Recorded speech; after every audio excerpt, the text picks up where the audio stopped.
Welcome to the Pit Stop. I'm Stephen McCollum, and this is the weekly show where we look back at last weekend in racing and ahead to this weekend all around the racing world. Big Memorial Day racing weekend, obviously highlighted by the Coca-Cola 600. Well, supposed to be highlighted by the Coca-Cola 600. And, of course, Indy500 racing on Sunday morning as well. Kind of had a weird weekend with the rain going around Charlotte, but we're going to look back at that Indy500 NASCAR at Charlotte. Don't forget, follow us here at the Pit Stop Talk on X. You can find us on the social medias. And, of course, catch the show here on YouTube, TME Media AZ, which is just our parent company here as well. Or even over on Rumble. We do all of our programming on Rumble as well. Rumble.com/user/TME Media. And, of course, you catch the Real Matrix on Rumble as well. For those of you into those types of shows there on Rumble, we just put everything up there since we're utilizing it for the Real Matrix as well. And folks, it was a interesting weekend here. But first, we're going to look back at I think the best racing of the weekend. That would be the Indy 500 last weekend. And folks, last week we came to you with a delayed show due to high school graduation and a couple other things we had. First of all, I appreciate you guys and everybody that did tune into the show there, even though it came to you late last week, either on the podcasting system. You can search the Pit Stop Talk or search the Pit Stop with Steven. Those of you that caught the show on there, and of course, they're on the YouTube and on the Rumble pages. Thank you very much for that. But last week we came to you a little bit later with the unfortunate news there, right, of the Kyle Busch death as well last week. And he's going to be our only subject here of the news segment here this week on the show. But, I mean, we went into that weekend, well, Friday, Carb Day. And one of my favorite events, this is like the second year of it and everything. You know what we're talking about. We're talking about the Indy500 folks over there at Indianapolis. Let's check in with what happened here on the race. It's exactly what you sounds like. The Oscar Mayer Wienermobiles battling it out for a win. Here's the visions of the Indy500. Sliding out, though, and having a look. Seattle Dog making a move. That's a block, Townsend. That's absolutely a block. That is a dirty wiener. I don't think I can endorse that kind of behavior. They were buns to buns. I can't get enough of that at all. That was fantastic. It's just, you got to watch this event. First of all, that's just good old-fashioned American fun right there with the Wienermobiles battling it out there as well. Then the festivities obviously turned into the Indy 500 race on Sunday. The cannons went off at 6 a.m. there in Indianapolis at the racetrack to signify gates are opening up and it's race day there. And we got a good, fast race there at the Indianapolis 500 as well. The traditional pace laps, well, they include a sight to be seen if you haven't seen it before. Yes, the Blackhawk helicopters go around with the cars on the pace laps. Let's check at that as well leading up to the race. Indy 2, please.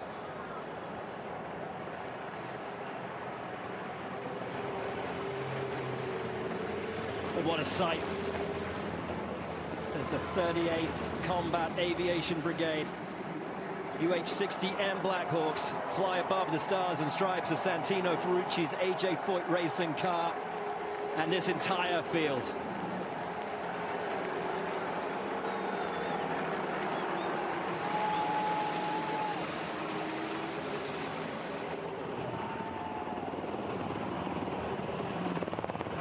It just doesn't get better than that on a Memorial Day weekend as well there on Sunday. But then after that, the pace laps, then we go into the race as well. And folks, it was kind of a big race here in terms of wrecks and guys getting out of it, right? On lap 18, right off the bat, Ryan Hunter-Ray and spun out. Catherine Legg, well, she tried to avoid him, did clip him there as well. She couldn't avoid him and ended up both of their days were done there after lap 18. Don't forget, Catherine Legg was doing the double with the Coca-Cola 600.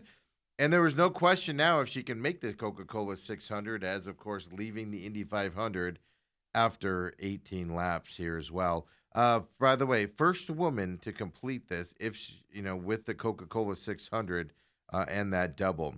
Then there's a restart on lap 27. Ed Carpenter goes up into the outer wall. His day ends here in the Indianapolis 500. Back on lap 92, just the bad season for Will Power continues. He spins out on pit exit on that lap 92. Then lap 105 comes, and we get the red flag for the weather delay as rain started hitting the racetrack as well. Alexander Rossi, who had to battle those injuries after that practice crash back on Monday, he kind of had a hobble with crutches to get in his car and for the driver ceremonies beforehand. Well, his day ended over his car catching fire and heavy smoke there while he was on a pit road. Just him being in this race after that practice accident, that was a complete win for him as he wasn't going to miss the race there. Then after the weather, and the red flag there with the weather, I should say, they restart the race. David Malakis takes the lead, but then yellow happened again due to the weather on lap 115. Now we go ahead and look here, and 15 laps to go.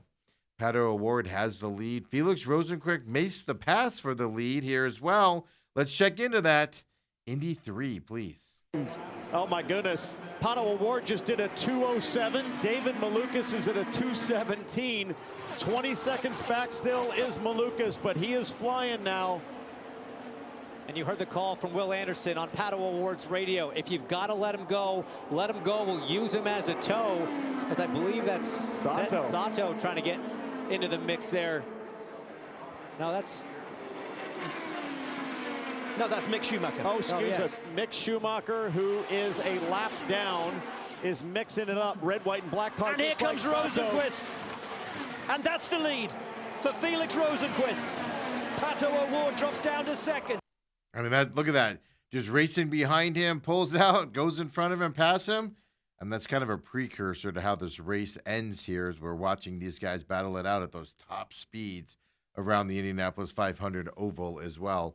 My winner's pick, well, that was Josef Newgarden. He left the race. Well, he crashed on a restart there at lap 125 as well. Then later on in the race here, toward the end, it caused the final caution here.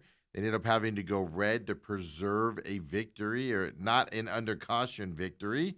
It was a fiery crash by Cal Colette. Well, we have one lap shootout for the Indianapolis 500 after they lifted that red flag and started these guys back out again. On the restart, David Malakis, well, he has the lead. He battles for it, gets the lead there. And then here's the finish here. We'll pick it up halfway through that final lap. Here's Indy4 to the checker. Side by side behind. It's not over yet. It's not over yet. Malukas has to defend from Rosenqvist. Great run off the final corner. Here comes Rosenqvist. Malukas defends. Who has it? Over the line. Who's it going to be? It's Rosenqvist. It's Rosenqvist. Oh, my goodness. Whoa. Look at this celebration. Look how much this means to these guys. Oh, you just won the Indy500. You just won, buddy.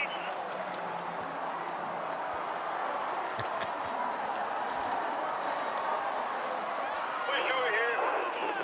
Oh, thank you, guys. What a race. What a race.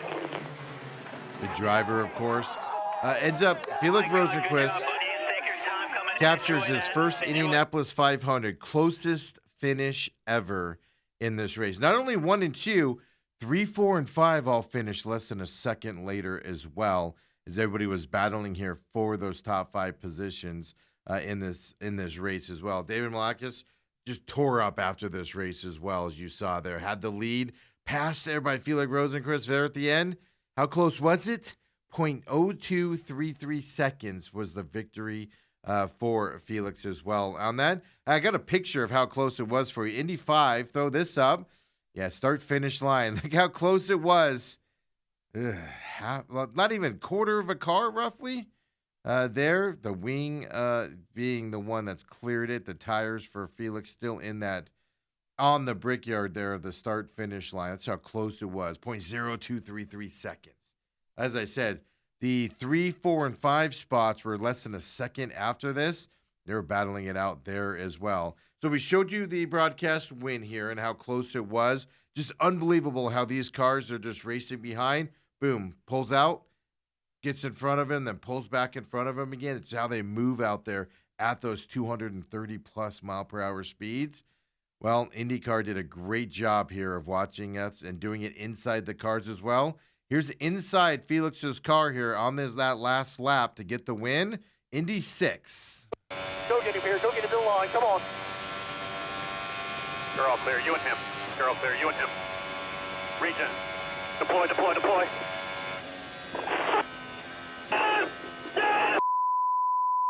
Hell yeah!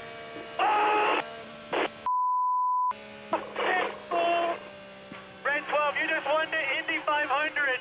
You just won, buddy. Hey, Beetle, that fella. Oh, I wish you were here. Oh. It's his wife and Thank family. you guys. Oh, what a race. What a race. Felix, you are the I mean, that was fantastic. You could see it. Look at that inside the car. That's amazing. You want to be an IndyCar driver? Well, there you go, folks. You got to go at those speeds and pull those types of moves out to accomplish immortality of an Indy 500 win as well. Felix's first Indy 500 win as well. The 2026 Indy 500 set a new all-time record with 70 lead changes. Broke the previous record, which was 68, set back in 2013. This was just an nonstop battle here between these guys in these races. After the race, though, IndyCar did issue a post-race technical inspection penalty on the number 10 Chip Ganassi racing car. That'd be Alex Palou out there. Following that Indy 500, they violated Speedway front wing end plate height requirements.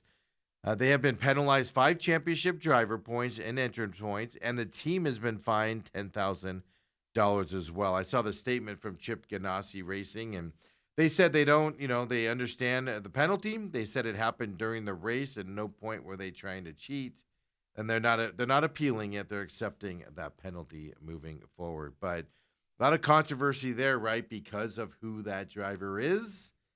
The best driver on the circuit and easily won the championship last year. So a lot of things, a lot of question marks around. Are they white glove treatment there for that Alex Palou team there as well?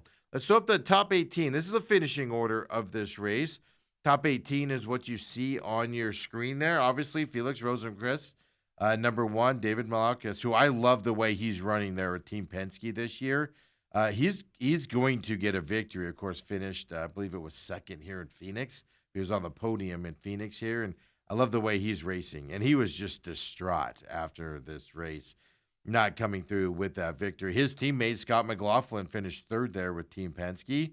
Pato O'Ward ends up in 4th. Marcus Armstrong there in 5th. And as I said, 3, 4, and 5, less than a second after those first two guys battling it out there as they were going that way. Of course, VK there in 6th. Alex Palou did come in at 7th here in his Chip Ganassi Racing. Santino Ferrucci, friend of the program, and AJ Ford Enterprises car finished 8th. Fantastic weekend for the Ferrucci team there at Indy 500 with between qualifying and into this race as well. Then you got Romain Grosjean there, and then the Japanese driver, Takuma Sato, who Ed Carpenter was not happy with after he crashed out there with Sato. He said some choice words to him on the racetrack when he was standing outside of his car to Soto as well. Then you got Siegel, Connor Daly finishing 12th there. Led some laps there, Connor Daly did in this race. Marcus Ericsson, Kiffin Simpson, and then Scott Dixon there in the 15th spot. Kyle Cookwood and then Christian Lundgaard there, 16 and 17 before him. Mick Schumacher, who you saw in that earlier clip, battling it out there in the front of that racetrack, ending up there in 18th spot as well. Then in terms of other big guys, Stingray Bob finished 23rd, just so you are aware of where he finished up. Then, of course, you got all those guys at mechanical, which Christian Rasmussen ended up with those mechanical issues and out of that race as well. We already told you Alexander Rossi had those mechanical problems with the smoke or fire from him as well. By the way, that Kalo Collette wreck was a fiery wreck out there on the IndyCar, in the Indy Oval as well, to set up that fantastic finish. So after Indy500, excuse me, well, the IndyCar Championship points coming up here. 11 races left, starting with Detroit this weekend to lead to the championship out there. Let's throw up Indy 8 here for the championship points. We just give you the top 5. A lot of ground to be made up by even the 4th and 5th spot, Christian Lundgaard and Pato O'Ward there. I think Pato O'Ward's going to get on a podium and possibly win a race or two this year. I like the way he's run overall this year. He just hasn't gotten over that hump at all. But Alex Palou still running here with the 7th place finish at Indy 500, still running here in the top spot. David Malakis keeps running like this. He's going to put pressure on Palou here as the season goes on. Kyle Cookwood there in the 3rd spot, as you see here on the championship standings. 11 races to go, and not an easy one, because this weekend, well, you got the Detroit road course coming up this weekend. They drive the streets of Detroit. Yeah, we'll look ahead to Detroit later in the show and fill you in on what that track's like and what we're expecting and make our picks later on in the program. You know, I was impressed with the Indy 500 race, and then I was like, man, perfect. We can look at the NASCAR Coca-Cola 600 later that night, and we got a little bit of a treat as well with the Truck Series running on Sunday morning before the Coca-Cola 600. I was all excited for it. Well, why is it run on Sunday morning? Rain delayed the Friday race. They moved it to Saturday morning. And you woke up Saturday morning to look forward to the truck race. Well, rain happened again there in Charlotte. So they moved it to Sunday for the truck race, Sunday morning. Yes, the race finally gets underway on Sunday morning. Then during the race, NASCAR announced the race will end at noon Charlotte time, no matter how many laps are left, which they put them under the clock. I don't like that at all. It's ridiculous they do it. They did it in Atlanta earlier this year as well. But the reality is the networks control the sport of NASCAR. And NASCAR does what the networks want. That's the bottom line. Fox wanted no competition for its Indy 500 coverage, which doesn't make any sense, simply because the truck race is a niche sport. You're not watching the truck race unless you just enjoy racing and watching those guys run. You're not watching the truck race. Nobody was going, I'm going to watch Indy 500 coverage or truck race. I'm going to go truck race. Nobody's doing that with us. Just when you end a race artificially on a time, just leaves a bad taste in your mouth, in my opinion, and I don't like it. We have somebody else that didn't like it as well. We'll listen to those comments here coming up, and he's not wrong. But, of course, once the race gets going and it ends, Lane Riggs earned his 2nd victory of the season. His first win at Charlotte. It's his 7th win of his career. And this race here, well, it featured a record 11 cautions. It was a wet time, obviously, there on Sunday morning. They're racing out there, a lot of moisture in the air. Racing wasn't good on top of it here. And also, when we talked to the O'Reilly race, which did race Saturday night, well, it was rain-shortened as well. It was just sloppy racing because of the weather out there. Well, Lane Riggs led a race-high 52 laps. He won the 2nd stage en route to taking the shortened checkered flag in the truck race. And then that's how it ended. They just ended it. Noon happened, and they said race over. How did Lane Riggs get to the front, though, for the rain-shortened race? Well, Chandler Smith pushed Riggs to the lead, got behind him, and pushed him up there. Then, well, Chandler Smith spun underneath Connor Zilich off turn 2 on lap 106, which caused the final caution, and that's what gave Lane Riggs the claim to win under caution after the noon time frame, and the clock struck noon. Caden Honeycutt was 2nd when the yellow flew, and just no opportunity. You would like to see even a green-white checker at that point to see if Caden Honeycutt can pass Lane Riggs there for the win, but we aren't given that opportunity. They just called the race at that point. Yeah. Here's Lane Riggs after the race. Can't take the win away from him. Lane Riggs after the race. Truck 1. Did it for Kyle, man. Did it for Kyle.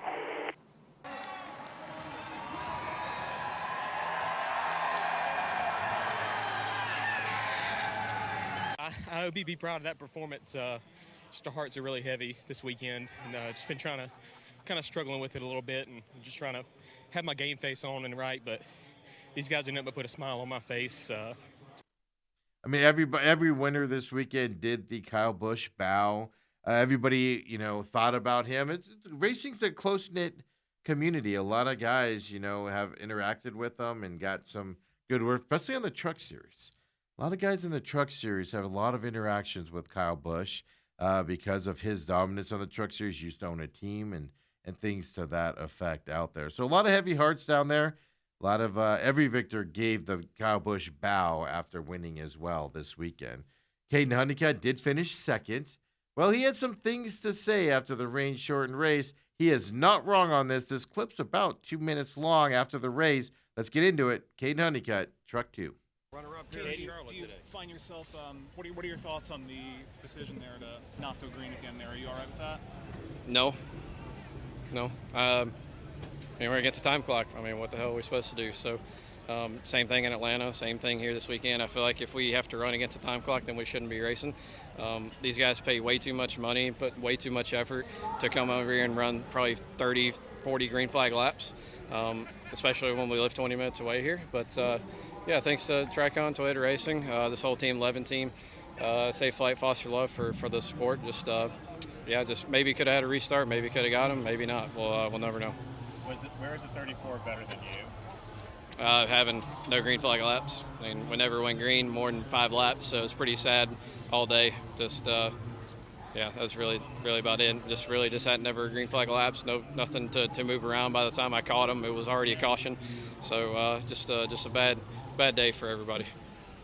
Wayne, when do you wish they would have just ran the race to try to get the whole thing in? Yeah, I mean, if I feel like if we can't run a race and be against the time clock, if we ran into a race situation like this, we shouldn't be racing. We should race at a different time. I would have much rather ran on Monday so that we can run 134 laps. Like I said, these sponsors and everyone pay way too much money, put way too much effort to come over here and run 40 green flag laps in a 110 lap race. So it's pretty bad, but what else can we do about it? He ain't wrong. I know a lot of people were giving him crap. A lot of people were giving people crap on social media. He's not wrong. Sponsors pay a lot of money to get him out there and race. And NASCAR's just basically crapping all over the place on him, saying they're not good enough to be out there and not supporting these guys who are future Cup drivers as well. And the sponsors could turn into Cup sponsors over time as well. Some of them are Cup sponsors. He's not wrong on that at all. And then it's just an added insult to these drivers where they're just like, yeah, you guys aren't good enough to finish your race out there. Then it wasn't just under the time, right, the noon. The racing was bad, trying to squeeze it in after all the rain. 40 green flag laps on 100, it's supposed to be a 100-lap race. Just disappointing all around in my eyes in terms of NASCAR and how they handle these situations, especially with that Truck Series. With that being said, and I like Caden Honeycutt for a lot of reasons. Y'all know this if you've been watching this show lately. Really picked up on him. He's a sharp driver. Victories. We called his victory. Well, we didn't think it was going to be the next week. But we told you here that he was on his way to winning this year and going to be the next outstanding truck driver. And then it happened the next week. But now he's saying the right things and talking about the right things to NASCAR there as well. And it's just, I can't say enough about him out there. Let's look at the finishing order here of the Truck Series race as well. And as you know, Lane Riggs and then Caden Honeycutt in the second spot. Lane Riggs led the 52 laps. Connor Zillage finished third. He did lead 1 lap in this race. Giovanni Ruggiero got mixed up into some things earlier, but he ended up leading 12 laps and finished there in 5th spot as well. Christian Eckes in 6th, led 33 laps here in this race. I like the way Christian Eckes is running. Right now, he seems to have some momentum. Just kind of need some luck there to get to the front and keep it going as well. Brandon Jones and then Tanner Gray as well. Then a couple, then Ricky Stenhouse Jr., a Cup guy coming down. William Solwich in the 10th spot as well for him. Corey LaJoie is starting to run a little bit better. Finished 12th in this race, but he's getting up there. He's going to have some top 10 finishes coming up for Corey LaJoie, of course. Taking over there after Day was resigned from his position, let's say, there earlier this year in the Truck Series as well for him. So a lot of big names like Stuart Friesen finished 26th here. in this race. Chandler Smith, 30th. Some guys, Ty Majeski finished 33rd here as well. He was running, but, 50-something laps down in this race for him. Just a terrible weekend. Corey Day, of course, back in a truck, finished 35th for him as well out there. Let's look at those point standings right now for the Truck Series. I think we're just going to chalk the Charlotte weekend, to be honest with you, for all series, but I'll tell you definitely for the truck of, hey, let's just move on with our lives and pretend this weekend really didn't happen. Caden Honeycutt obviously leading still, but Lane Riggs with that win there, well, catching up to him. Just 11 points behind that number one spot with Caden Honeycutt. Then Christian Eckes, Gio Ruggiero, Chandler Smith, Ben Rhodes, Ty Majeski. Horrible race weekend, but still in that 7th playoff spot right now. Jake Garcia, Daniel Hemrick, also a tough weekend for him. Tyler Ankrum, the top 10 drivers for the playoff run. They're in the Truck Series. Stuart Friesen right there as well. 1 point outside the bubble looking in. Justin Haley there, 9 points out. Brendan Queen, 23. And then Tanner Gray, 29 points out. They're all can easily, with the amount of races left. That's 8 races to go. And they're all available to get in there and possibly make some moves and make that playoff run as well. For them. Then next up for the Truck Series, well, Nashville Super Speedway is where NASCAR is going this weekend. We'll, of course, look ahead to that coming up. And that's a 1.33 mile concrete oval coming up this weekend. So speed and concrete's different than asphalt. See who wins that race, and we'll go over that here in just a little bit. But in the O'Reilly Series, well, Ross Chastain gets into victory lane this weekend. He drove through a patch of oil. Like a lot of people did. He survived it, though. Well, he brushed up against the wall late in this race, and he ended up winning Saturday night's rain-shortened again O'Reilly race there at Charlotte Motor Speedway. The victory was Chastain's first in the NASCAR O'Reilly Auto Parts Series, his first one since 2019. His first race win is Charlotte for the O'Reilly Series. Third win of his career. The race was stopped for rain to the second time after Chastain crossed the finish line to win the second stage on lap 90. What are you going to do when you got to shorten races because of the rain? It happens, right? It's hard to get mad about that. It's just still disappointing on a Memorial Day weekend. Obviously, the NASCAR determined that the second time of the stoppage, there was no hope of continuing. And they called that race on lap 91, and they said the leader at the time, Ross Chastain, was the winner. Anticlimactic as anticlimactic can be. A ton of cautions, kind of punctuated that second stage of the race after a rain delay of more than 4 hours on top of it. The real damage, though, came on lap 73. 8 drivers, 8 cars, including Ross Chastain, well, they slid through fluid deposited by Dawson Cram's car, the number 35 Chevrolet. Had some issues. Everybody went through it. Ross Chastain was able to keep his car on the track. Very little damage to him. Well, other drivers, though, got hit up. And a lot of drivers that you were expected to be in kind of the lead here, or fighting for the win. Yeah, the oily track took out, series leader Justin Allgaier. Sheldon Creed was involved with that. Taylor Gray, Jeremy Clement. Yeah, Allgaier did stay on the lead lap after repeated trips to pit road for repairs, but ultimately finished 29th. Yeah. The last 18 laps of the race did remain under caution, as we told you. And then they canceled it as well. Yeah. Just anticlimactic. It was a bad race. Bad weekend overall here for NASCAR. Weather, lack of racing at all, right? Only 90 laps here. Truck race, 40, green flag laps there for them, and they're 110 laps. Lots of cautions, 4-hour rain delay, for the O'Reilly series, and then it just ends. Terrible, terrible weekend. Let's throw up the finishing order. If you can't tell my disgust for the weekend, I have a ton of disgust for the racing last weekend out there. O'Reilly won in the finishing order, if we will. Hey, congratulations to, the winners this weekend. Ross Chastain got the rain-shortened win. Led 28 laps here in this race. Jesse Love was second. Austin Hill third. William Solwich there in fourth. Connor Day there in fifth. Connor Zilic with a good finish here. If he led 7 laps as well, finishing the 6th spot. Then Ryan Sieg after that in 7th. Cole Custer came down from the Cup Series for 8th.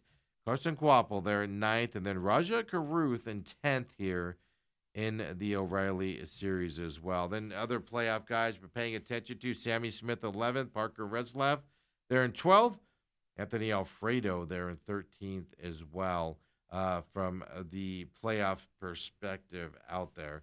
Now, Jeb Burton, Ryan Ellis, all 20, 21 for those two guys as we're looking at them. Here, Brendan Poole is in the playoff hunt, 27th for him as well. Justin Allgaier, as I told you, 29th. He did lead 36 laps in this race, ends up 29th because of the oil conditions that got him into some trouble as well. And then, like I said, Taylor Gray with that accident, 31st. Sheldon Creed, 32nd. Brendan Jones, 35th. Sam Mayer, 36th. Yeah, Brent Cruz, my young favorite driver to be watching right now, finished 37th due to an accident in lap 51 for him as well. And then Harrison Burton also involved in that and finished 38th for that race as well.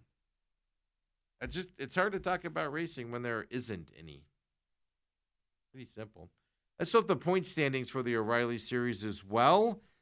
Well, Justin Allgaier still leading and dominating the series here at the points lead, 696. Jesse Love second.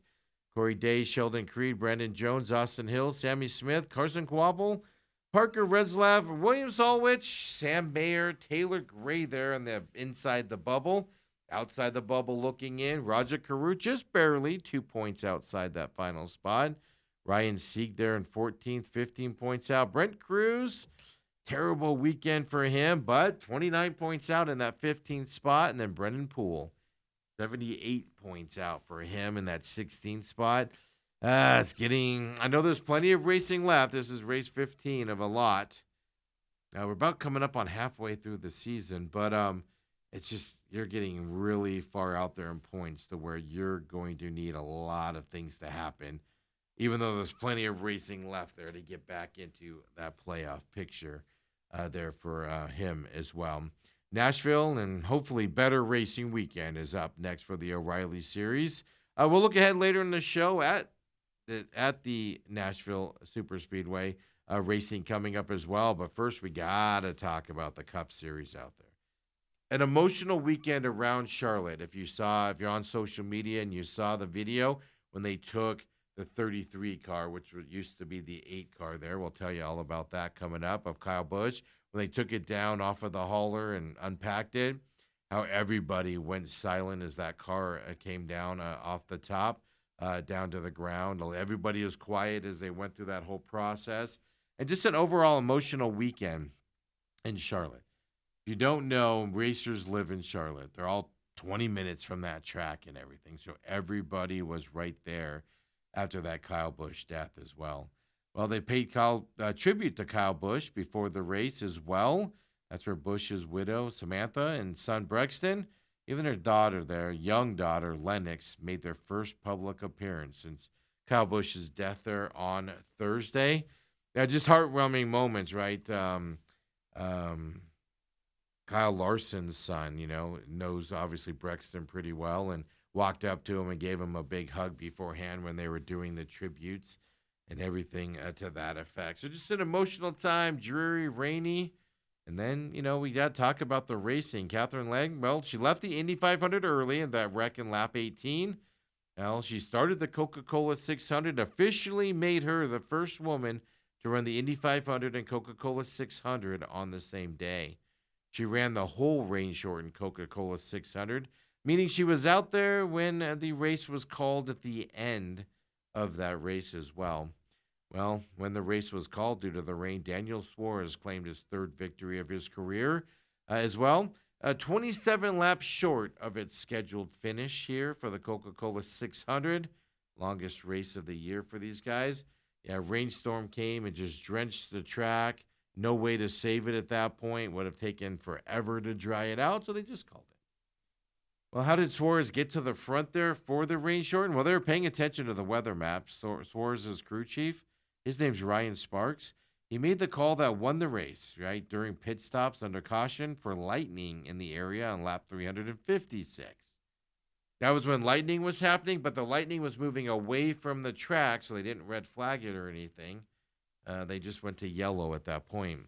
Daniel Suarez only took 2 right side tires at that time. He gained 13 positions on pit road. He led the field to green on lap 360. Then Rain slowed the race there on lap 361. Suarez barely in the lead over Christopher Bell and Denny Hamlin. If this would have gone to yellow a few seconds later, he would not have had that lead. He had a strong push from Kyle Larson. Suarez pulled ahead after lap 370 resumption, and he held that lead until the rain started. In the earliest, about 3 laps later, that was when they called it for the yellow. For that final restart, Suarez lined up on the inside lane with Christopher Bell on his outside. The push from Larson did help Suarez clear Christopher Bell's Toyota pretty much immediately and take that lead as well. So there was some racing going on. You knew you were racing the clock for when the rains were going to come. Who could be in front was the question. So another rain shortener. They pulled him into pit road. The drivers got out of the cars, and then they announced, Daniel Suarez is the winner. Anticlimactic victories for all 3 races here on the NASCAR circuit, which is even more disappointing when you saw that Indy500 finish as well. Let's throw up the finishing order here on the Cup as well for these guys. As I told you, Daniel Suarez is number 1. Christopher Bell finished 2nd, then Denny Hamlin, Tyler Reddick, and then Kyle Larson in 5th. Here in this race. Ty Gibbs, Ryan Blaney, Joey Logano in 8th, William Byron in 9th. Zane Smith comes in a top 10 finish for him as well. Zane Smith, by the way, led 31 laps here in this race. Tyler Reddick, well, he read a race high 119 laps here. Hamlin was 75. Bell had 44 laps led as well. There were 32 lead changes among 13 drivers in this racetrack here at Charlotte. 12 cautions for 75 laps in this race as well. Shane Van Gisbergen, 11th here, top 11 finish for him. Then Ricky Stenhouse Jr. in 12th, Eric Jones, Michael McDowell, then Brad Keselowski in 15th for him as well. In terms of other guys in the playoff hunt, Bubba Wallace finished 22nd in this race.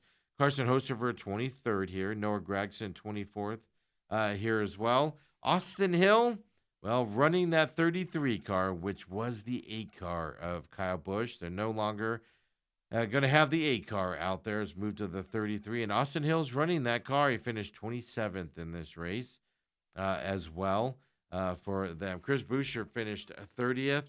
And then Ross Chastain, 35th. Accident took him out of that race as well. Chase Elliott, 37th with that accident.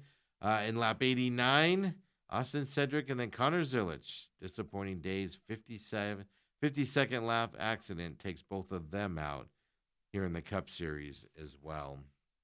Again, it's hard to get excited about racing when there isn't very much of it. But you win a race, you win a rain-shortened race. Emotional weekend. Daniel Suarez did the bow as well of Kyle Busch. And here's Suarez after the race, Cup 2. This one really means a lot, Mary. This one really means a lot. I've been saying for years that this is my favorite race of the year. I get to have my family here every year. This is most of the time the only race that I get to come, and it's been a very tough week. Kyle, he was special, man. This one is for Kyle, for Samantha, for Braxton, for Lennox, for all his family.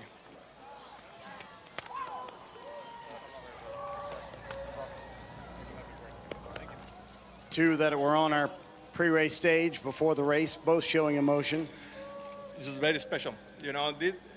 Every win is special. Thank you, Jimmy. Appreciate it, brother. Thank you so much. Jimmy Johnson in with a hug. But definitely this one has a special flavor because of Kyle. This one is for him. If it wasn't for Kyle, I wasn't going to be an Xfinity champion. I wasn't going to have my shot in the Cup Series. And to be able to win this race for him is unbelievable. I just wanted to have that whole interview there. You just see the emotion with everybody. Obviously, first race after Kyle Busch's early death there last Thursday as well. Hey, next up, we got Nashville for the Cup Series coming up this weekend as well. And after the break here at the pit stop, well, we look at some news around racing, and we're just going to talk about Kyle Busch a little bit as well, get you the updates around that. And we'll look ahead to this weekend's IndyCar racing at the streets of Detroit and NASCAR in Nashville. So come on back. It's the pit stop.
Welcome back here to the pit stop.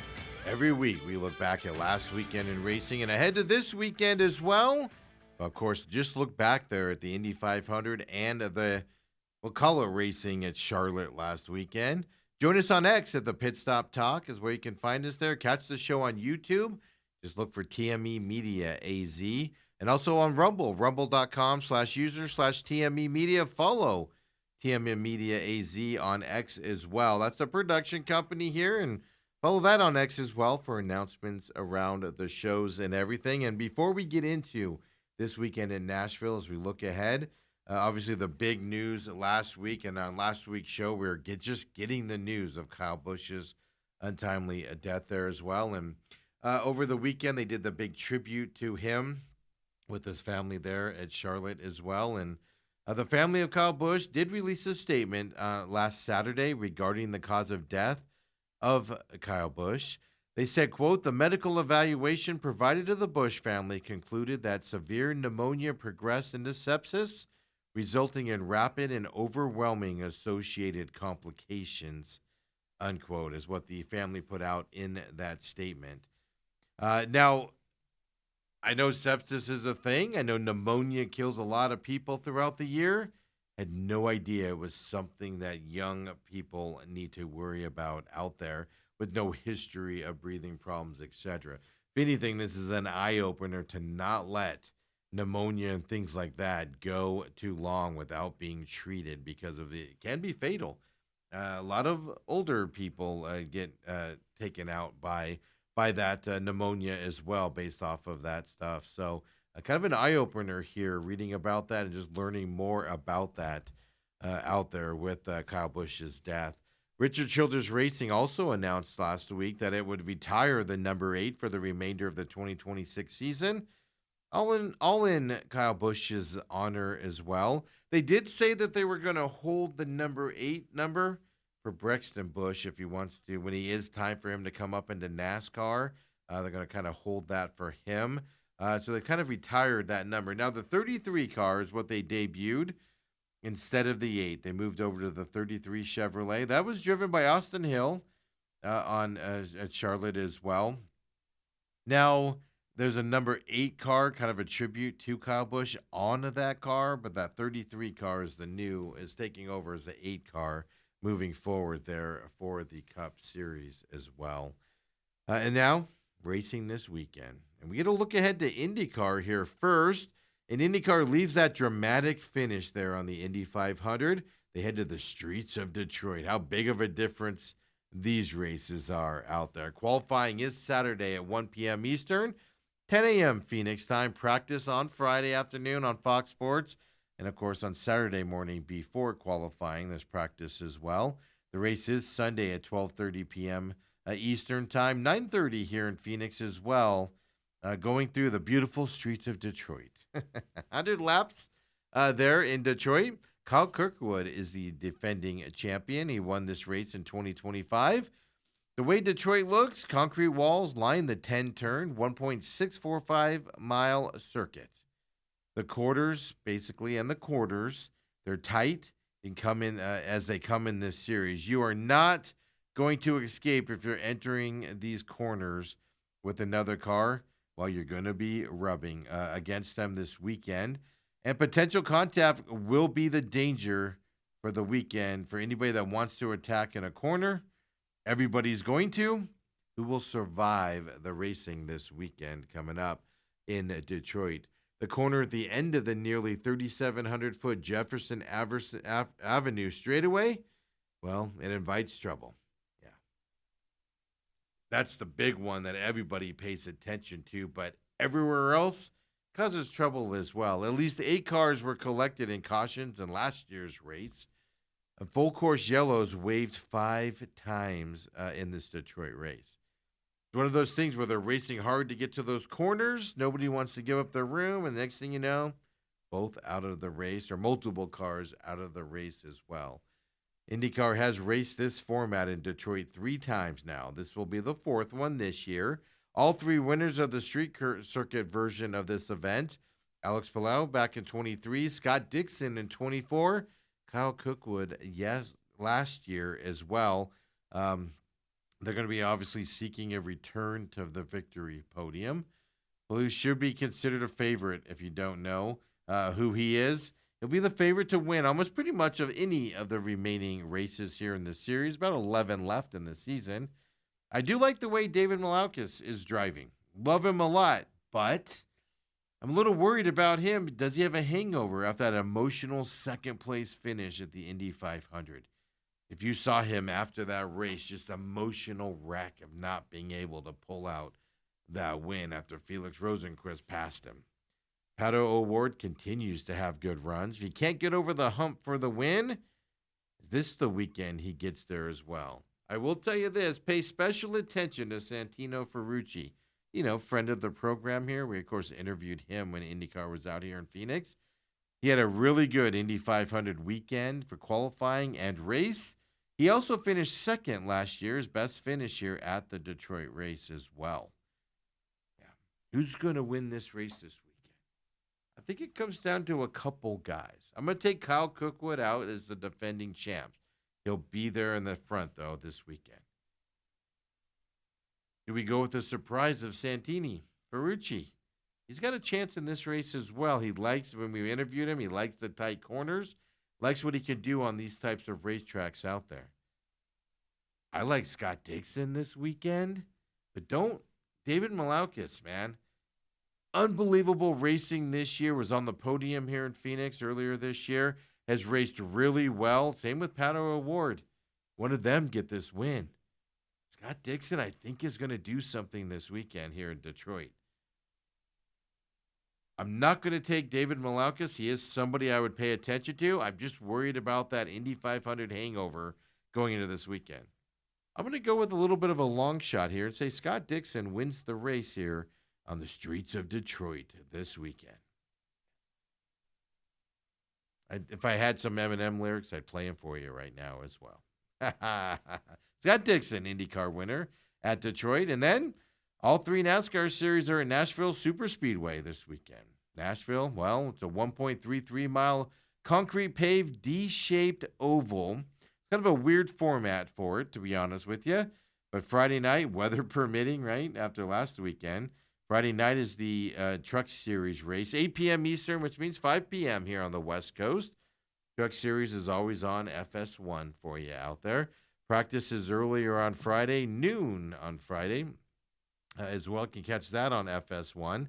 Qualifying will be Friday, 4:05 p.m. Eastern, which is about 1:05 p.m. our time for that truck series. Roger Carruth is the defending champion here in the truck race at Nashville. Well, can he repeat this year?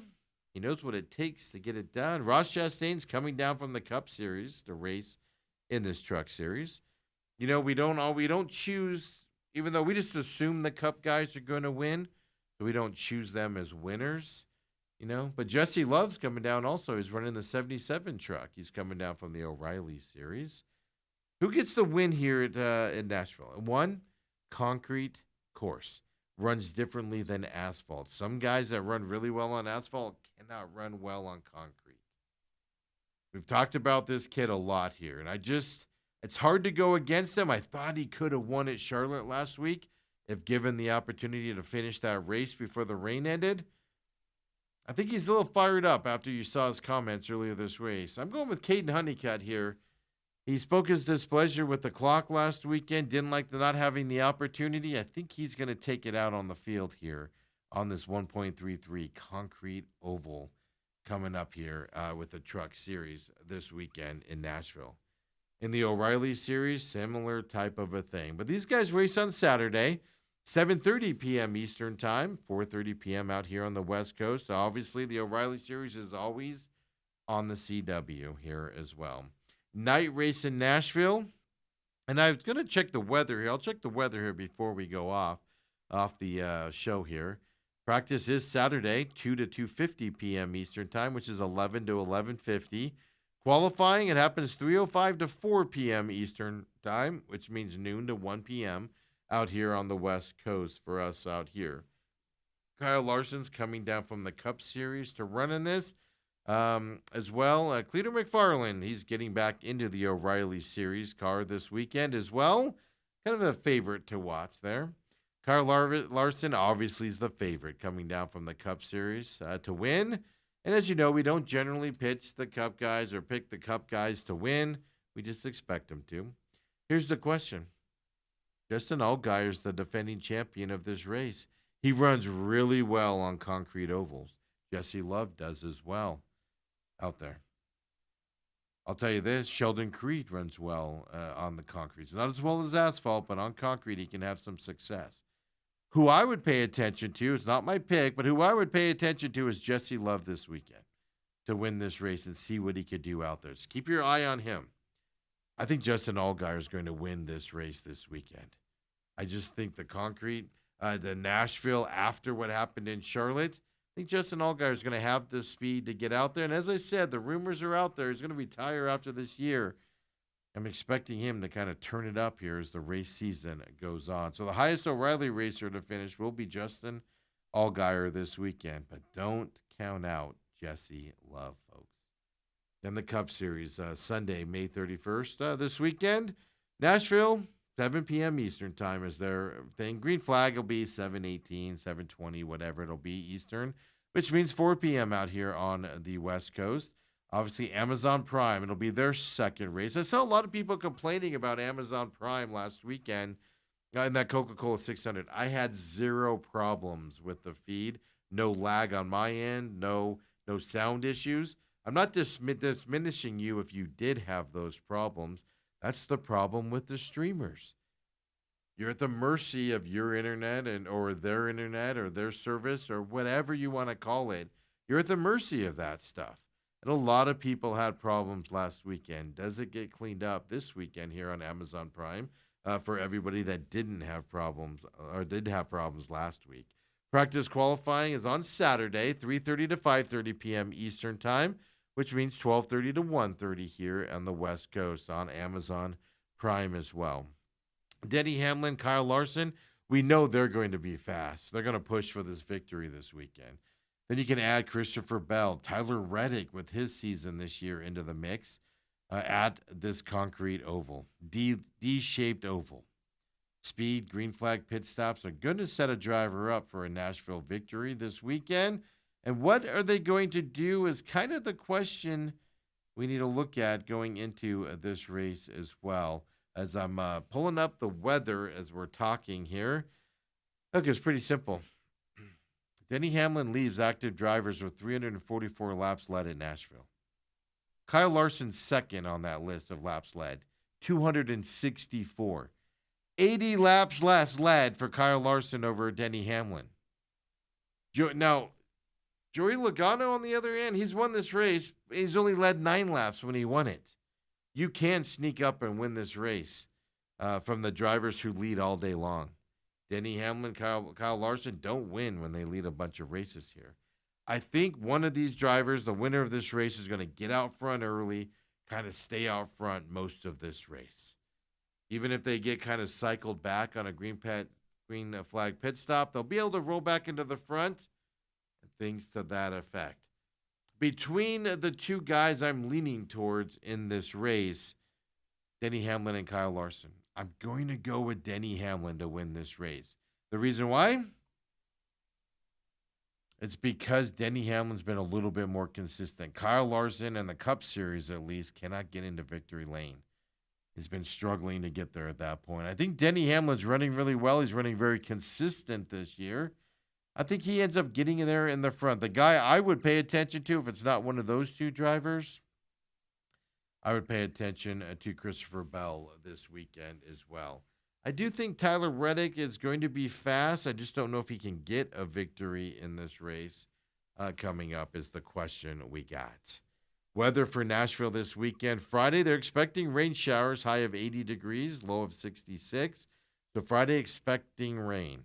Saturday and Sunday, though, at least according to my weather app right now, by the way, humidity 55% this weekend in Nashville as well. Woo! Woo! Have fun with that sweating. I deal with this. So no rain, at least as of right now, on Saturday and Sunday. And we're recording this show on Wednesday this week there in Nashville. Hopefully the rain stays away because we need a weekend of no rain out there on the thing. So I think Denny Hamlin with his consistency in running, I just think Ross Chastain, take out some of those other speed guys, they're just not going to do it. That stat I showed you there with the laps and told you about just tells me Denny Hamlin dominates this racetrack. I expect to see it this weekend as well. Let's keep our fingers crossed. No weather this weekend there in Nashville. So one time they go to Nashville Super Speedway is this time of year, and expect some fast racing weekend here as well. After that, just dud at Charlotte last weekend as well, folks. And I appreciate you joining me here on the pit stop this week. We'll be back next week to look back at Nashville. Obviously, look ahead to racing the following weekend as well. IndyCar is going on a little bit of a break after this weekend in Detroit. They don't race again until June 7th in St. Louis for them. NASCAR, of course, does move on next weekend here. And to be honest with you, I don't remember where it's at. Drawing a blank right now here for the NASCAR guys as we'll get you all that next week, of course. I'm Stephen McCollum. Thanks for joining us. We'll see you next time, everyone.